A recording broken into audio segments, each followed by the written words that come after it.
नमस्कार दोस्तों, हमारे चैनल ज्ञानधारा एसटीपी में आपका स्वागत है। मैं आशीष कुमार आज फिर आपके लिए ओशो की एक नई कहानी लेकर आया हूँ, एक नई सीख लेकर आया हूँ और एक नई सोच लेकर आया हूँ। दोस्तों, यह ओशो की कहानी है और इस कहानी को पूरा सुनें, वीडियो को अंत तक देखें, कहीं पर भी स्किप ना करें, क्योंकि आप जानते ही हैं ओशो की कहानियाँ एक नए समाज का निर्माण करती हैं और एक नए मानव को जन्म देती हैं। तो आइए दोस्तों, अब हम आपको ओशो की कहानी की तरफ ले चलते हैं। जैसे कि एक गांव था और उस गांव में दो भाई रहते थे। एक का नाम राम और एक का नाम श्याम था। राम बड़ा भाई था और श्याम छोटा भाई था। लेकिन जो राम था वह मेहनती था और वह एक धनवान व्यक्ति था। वहीं पर उसका छोटा भाई जो श्याम था वह अत्यंत बेहद गरीब था। लेकिन वह जो राम था वह अपने छोटे भाई की कभी कभार मदद कर देता था, चाहे वो पैसों की मदद हो या किसी भी प्रकार की कोई भी मदद होती थी, वह अपने छोटे भाई श्याम की मदद कर देता था।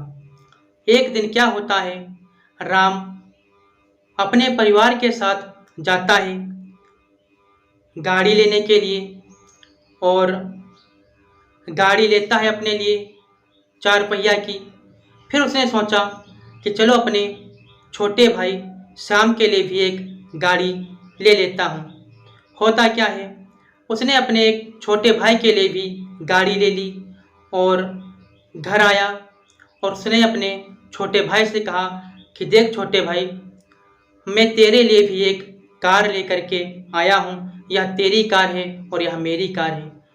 तो उसका छोटा भाई जो श्याम था वह अत्यंत प्रसन्न हुआ और कहने लगा कि आप मेरे बड़े भाई हो और आप मेरी बहुत मदद कर रहे हो, इसके लिए मैं आपका आभार रहूँगा। तो जो राम था उसने कहा, तुम हमारे छोटे भाई हो, इसमें किसी भी प्रकार की कोई दिक्कत ना लो और हमारा कर्तव्य है कि अपने छोटे भाई की मदद करना।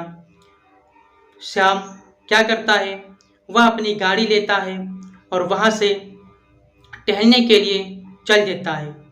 जब वह टहलने के लिए जाता है तो थोड़ी देर के लिए एक चौराहे पर वह रुक जाता है और कुछ लेने के लिए, खाने के लिए वह एक दुकान पर जाता है।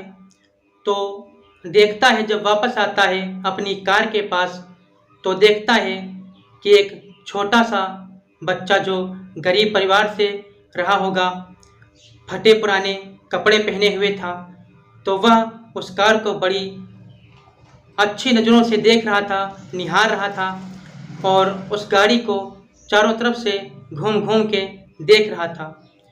तो इतने में जब श्याम ने यह देखा तो उस बच्चे का हाथ पकड़ लिया और कहा, क्या तुम इस कार में बैठना चाहोगे? तो उस बच्चे ने कहा, हाँ, हम इस कार में बैठना चाहेंगे। होता क्या है, श्याम ने उस बच्चे को अपनी कार में बिठा लिया और उसको टहलाने लगा। लेकिन बातें भी करते थे।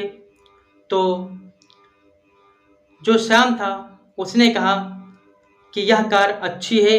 तो वह जो लड़का था वह कहने लगा, हाँ, यह कार आपकी बहुत अच्छी है और यह आपकी जो कार है हमें बहुत अच्छी लगी। तो इतने में क्या होता है, श्याम जो था उसने कहा, मैं जानता हूँ कि तुम जो हो इस कार को लेना चाहते हो। तो वह बच्चा बोला, यह कार आपको किसने दी? आपने खरीदी है या फिर किसी ने दी है? तो वह श्याम कहने लगा कि यह जो कार है यह हमारे बड़े भाई ने दी है और मैं जानता हूँ कि तुम भी ऐसी ही कार लेना चाहते हो। तो उस छोटे बच्चे ने कहा, नहीं, मैं यह कार लेना नहीं चाहता हूँ, मैं तो आपके बड़े भाई जैसा बनना चाहता हूँ। क्योंकि हमारे भी छोटे छोटे भाई हैं। जब श्याम ने यह बात सुनी तो उस बच्चे के मुंह से यह बात सुनते ही श्याम का हृदय एकदम से बदल गया। वह सोचने लगा, हमने सोचा कि यह बच्चा कार चाहेगा, लेकिन ये तो हमारे बड़े भाई जैसा बनना चाहता है। थोड़ी देर के बाद उस बच्चे को उतार देता है। तो दोस्तों, मैं आशा करता हूँ आपको यह कहानी अच्छी लगी होगी और इस कहानी से यही सीख मिलती है कि हमें जो है अपनी बड़ी सोच रखनी चाहिए, क्योंकि जब आप बड़ी सोच रखेंगे तभी आप बड़े आदमी बन पाएंगे। छोटी सोच और पैर की मोच इंसान को आगे बढ़ने नहीं देती है, इसलिए सोचो, हमेशा बड़ा ही सोचो। तो दोस्तों, मैं अगली वीडियो में मिलूँगा एक नई कहानी के साथ। तब तक के लिए नमस्कार।